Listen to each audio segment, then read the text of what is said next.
Star Wars Battlefront has had a quick server update to fix some of the ongoing issues after the Bespin DLC released. Issues like Dengar's Hurricane Strike completely destroying Luke Skywalker, the AT-AT being basically unkillable, making it almost impossible to win as the rebels on Cloud City Walker Assault, and of course a bunch of other problems.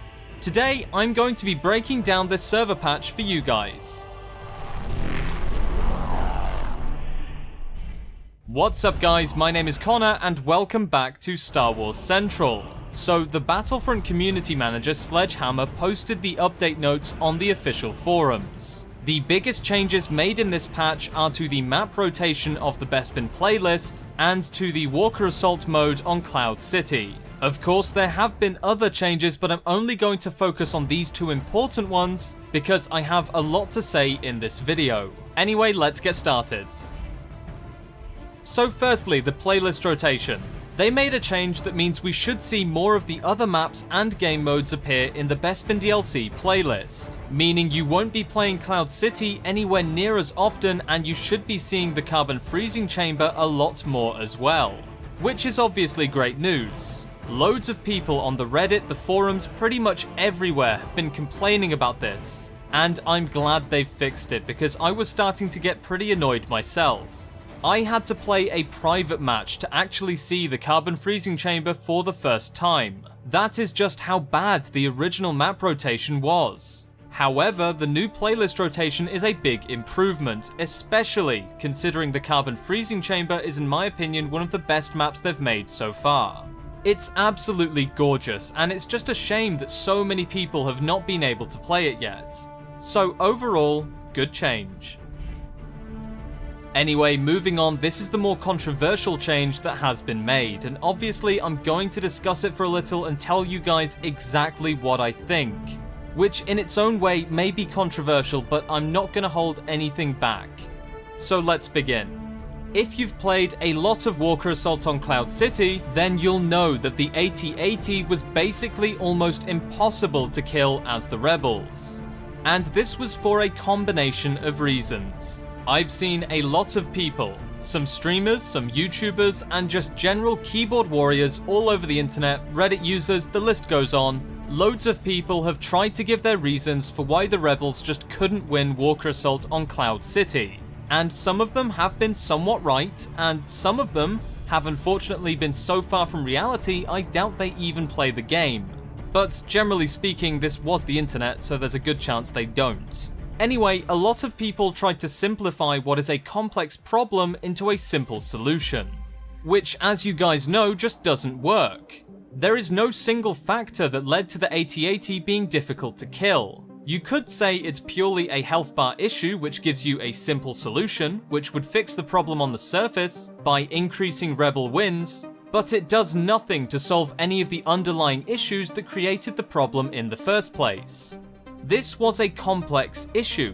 In my opinion, the reason the rebels were so outmatched wasn't simply because the health of the AT-AT was too high, it was because of a variety of reasons, ranging from a lack of map awareness, especially in the early days of the DLC, to rebel spawns which were either too far away or just placed in a way that did not encourage people to play the objective, and also to map design that was more beneficial to the Imperials. Now this is not to say the map is badly designed, just that the Imperials got a slight advantage in being able to attack the objectives.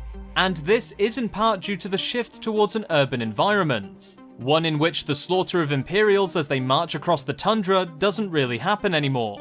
Because of this new urban layout, Imperials have a much easier time approaching the objectives. And some of the new abilities and star cards make it a lot easier to hold the objectives once you get them. So for example, on Cloud City Walker Assault, many of the rebel objectives are placed within circular buildings. These buildings have 4 entrances at 90-degree offsets from each other, basically a generic building layout. Now whilst in theory that should mean the Imperials have a much harder job getting inside the objective, in reality they don't. I've played many games where I've noticed the rebels have what seems to be both a deficit in available power-ups and a deficit in the vehicle support they have. As you guys know, the vehicle support they have is in the form of cloud cars, which as we all know, are pretty much useless in their current state. Whereas the Imperials on their march towards the objective have access to loads of power-ups. And whilst it's basically a lottery, all it takes is for one player to actually win the lottery. All it takes is a thermal imploder or an orbital strike and they can easily take the objective. And once Imperials have taken the objective, it is equally difficult for the rebels to get back inside. Which has meant once you lose the uplink station, it's very, very difficult to retake it. Especially if the Imperials are working as a team. Just the AT-AT alone can make it really difficult to push forwards. And then they have the AT-ST on top of that. Now, these are just some of the reasons it was difficult to win as the rebels. And this is why the change they've made has been somewhat controversial. They essentially just nerfed the health bar of the AT-AT. Which does make it easier to kill, but it was a simple solution to a complex problem. It has not solved the advantages the Imperials already have in vehicles, power-ups, spawn placement, the crazy turrets at the start of the game. There are many factors and variables that in my opinion should have been taken into account, and they weren't.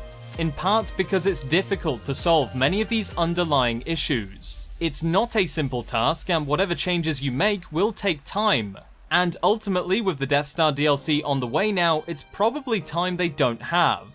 So don't expect any changes in the future, this is what it's probably going to be for now. But at the very least, this change is still welcome.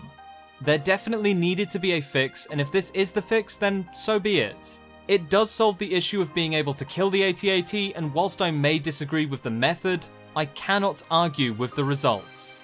Which is more wins as the rebels. Anyway, that is just my opinion on the matter. Tell me what you guys think about this in the comments below. Also, tell me what other changes you guys would like to see in Star Wars Battlefront. I've been seeing a lot of talk for a mini-map to be added to Battlefront simply because people are getting so confused on some of the new maps. Which ultimately I can agree with. The Carbon Freezing Chamber especially is a very confusing map to learn, and it's also very easy to get lost or disoriented. So tell me what you think in the comments below. I'll be back tomorrow with a new video. I'm not sure what the topic will be yet. I've got a few ideas hanging around that I want to cover for you guys and ultimately see what you think. So I'll see you next time, and may the Force be with you.